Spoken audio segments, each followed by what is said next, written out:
The second sermon. During the night, the dead stood along the walls and shouted, "We want to know about God. Where is God? Is God dead?" God is not dead. He is as much alive as ever. God is the created world inasmuch as he is something definite, and therefore he is differentiated from the pleroma. God is a quality of the pleroma, and everything that I have stated in reference to the created world is equally true of him.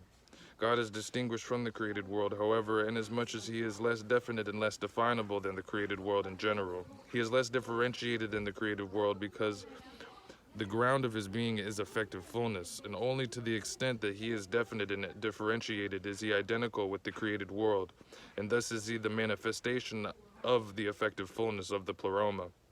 Everything that we do not discriminate falls into the pleroma and is canceled out along with its opposite. Therefore, if we do not discern God, then the effective fullness is canceled out for us. God is himself the pleroma, even as every smallest point within the creative world, as well as within the uncreated realm, is itself the pleroma. The effective emptiness is the being of the devil. God and the devil are the first manifestations of the nothingness, which we call the pleroma. It does not matter whether the pleroma is or is not, for it cancels itself out in all things. The created world, however, is different. Inasmuch as God and devil are created beings, they do not cancel each other out. Rather, they stand against each other as active opposites. We need no proof of their being. It is sufficient that we must always speak about them. Even if they did not exist, the creative being would forever, because of its own differentiated nature, bring them forth out of the pleroma. All things are brought forth from the pleroma by differentiation. All things which are brought forth from the pleroma by differentiation are pairs of opposites. Therefore, God always has with him the devil.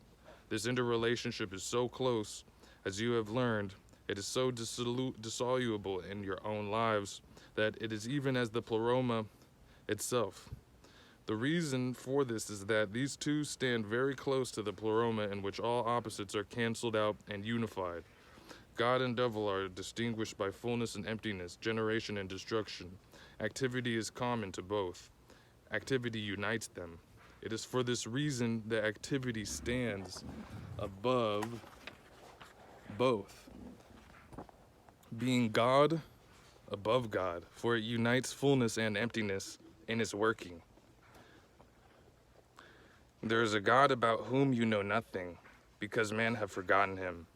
We call him by his name Abraxas. He is less definite than God or devil. In order to distinguish God from him, we call God Helios, or the sun. Abraxas is activity. Nothing can resist him but the unreal, and thus his active being freely unfolds. The unreal is not, and therefore cannot truly resist. Abraxas stands above the sun and above the devil.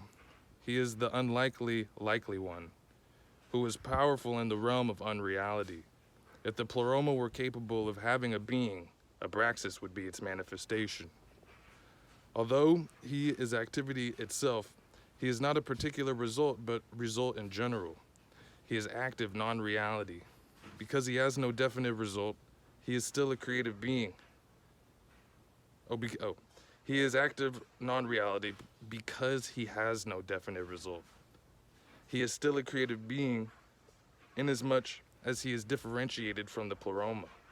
The sun has a definite effect, and so does the devil. Therefore, they appear to us more effective than the undefinable Abraxas, for he is power, endurance, change. At this point, the dead caused a great riot because they were Christians.